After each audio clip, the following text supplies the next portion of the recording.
Most people think starting a company in Djibouti is complicated, slow, and full of hidden barriers. But here's the truth no one tells you. The process is actually very structured. And once you understand the system, you can move through it much faster than expected. The biggest mistake you need to avoid is trying to guess the process or relying on outdated information. Djibouti has been modernizing its business registration system, and if you follow the correct steps, you can legally set up a company without unnecessary delays or confusion. Here's exactly what you are going to learn today. You will understand how to choose the right company type in Djibouti, how the registration process actually works step by step, what documents you need, how much it costs, how long it takes, and how foreign investors can legally own and operate a business. And in a minute, I'll show you the simplest way to avoid the most common mistake that delays most new business owners for weeks. Let's get straight into it. To start a company in Djibouti, you first need to understand how the business environment is structured. Djibouti is strategically located in the Horn of Africa, near major shipping routes. This makes it a strong hub for logistics, trade, import-export businesses, and services connected to regional commerce. Because of this, the government has created systems to encourage foreign investment, especially in sectors that improve trade and infrastructure. Now, here's where it gets interesting. Djibouti uses a centralized business registration system, often handled through a one-stop shop structure. This means instead of going to multiple offices separately, most of your core registration steps are done in one coordinated process.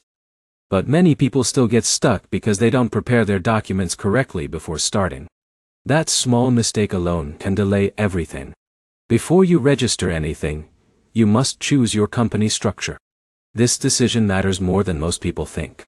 The most common structures are the sole proprietorship, which is used for very small businesses operated by one person, and the limited liability company, often called an SARL. This is the most popular option for small to medium businesses because it protects your personal assets from business debts. There is also the public limited company structure, usually used for larger corporations or companies planning to raise significant capital. Now, imagine someone like Alex, a young entrepreneur from Kenya who wants to start a logistics company in Djibouti. If Alex chooses a sole proprietorship, he is personally responsible for all business risks. But if he chooses an SARL, his personal finances are separated from the company. That one decision changes everything about risk, taxation, and credibility. But here's the problem most beginners face. They choose the structure without thinking about future growth. So always think long-term, not just what looks easy today. Once you choose your structure, the next step is company name reservation. This sounds simple, but it is more important than it appears. You need to submit a proposed business name to the relevant business registry authority to ensure it is unique and not already taken. Now here's where most people fail. They rush this step and submit names that are too generic or already in use. That leads to rejection and delays. The smart approach is to prepare at least 3 possible names before applying. After your name is approved, you move to drafting your legal documents. This usually includes your company statutes or articles of association.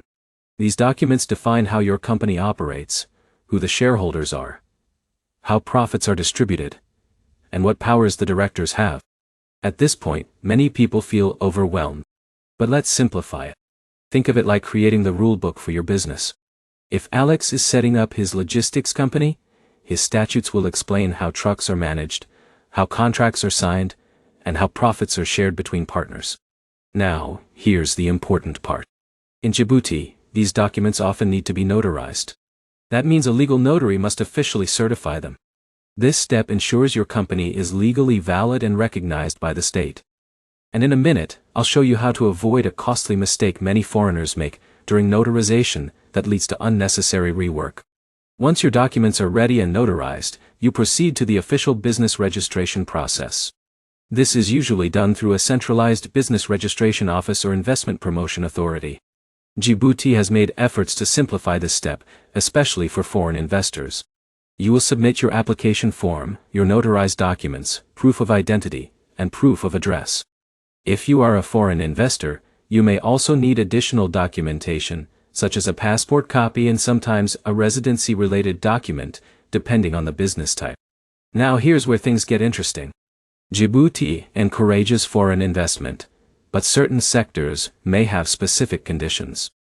For example, logistics, port services, import-export, and free zone businesses may have different requirements compared to retail or small service companies.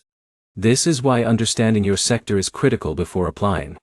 If Alex is starting a logistics company, he may also need to register with port or free zone authorities depending on his operations. After registration approval, you receive your business registration certificate. This is the official proof that your company legally exists. But your journey is not finished yet. Next comes tax registration. Every company in Djibouti must register with the tax authority to obtain a tax identification number. This is essential for issuing invoices, paying taxes, and operating legally. Djibouti's tax system includes corporate income tax, value-added tax in some cases, and sector-specific incentives, depending on where your company operates. Here's something many people don't realize. Companies operating in free zones often receive tax advantages, including reduced taxes or simplified customs procedures. Now, here's the opportunity most beginners miss. If your business fits into export, logistics, or international trade, you should always explore free zone options because they can significantly reduce operating costs. Once tax registration is complete, you move to opening a business bank account. This step is crucial because it separates your personal money from your company finances. Banks will usually require your registration certificate, identification documents, and sometimes your company statutes. Some banks may also ask for a basic business plan, especially for foreign-owned companies. But here's the problem. Many applicants get delayed because their documents are inconsistent. For example, if your company name is spelled differently across documents, the bank may reject your application. So always double-check consistency. After your bank account is opened, you may also need additional licenses depending on your industry. For example, if you are in construction, transport, import-export, or food services, you may need sector-specific permits. Now let's talk about time and cost because this is what most people really want to know. On average, company registration in Djibouti can take anywhere from a few days to a few weeks depending on document readiness and business type.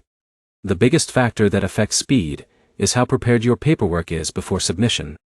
Costs vary based on company structure, legal fees, notarization, and administrative charges.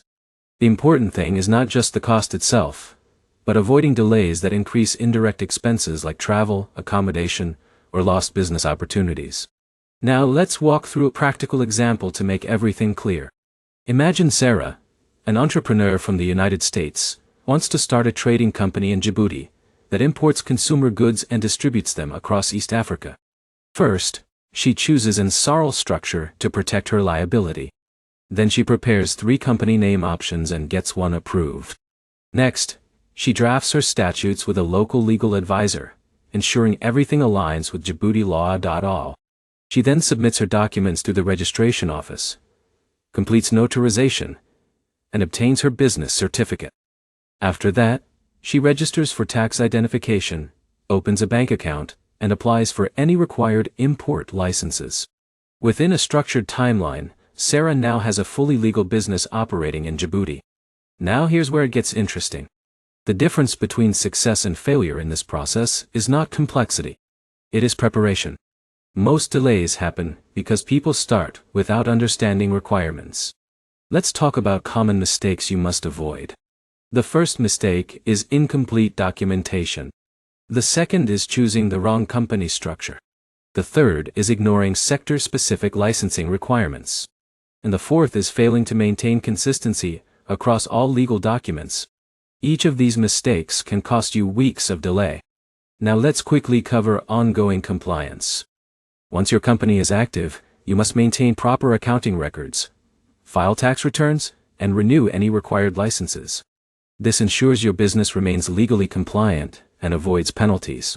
Finally, let's summarize everything clearly.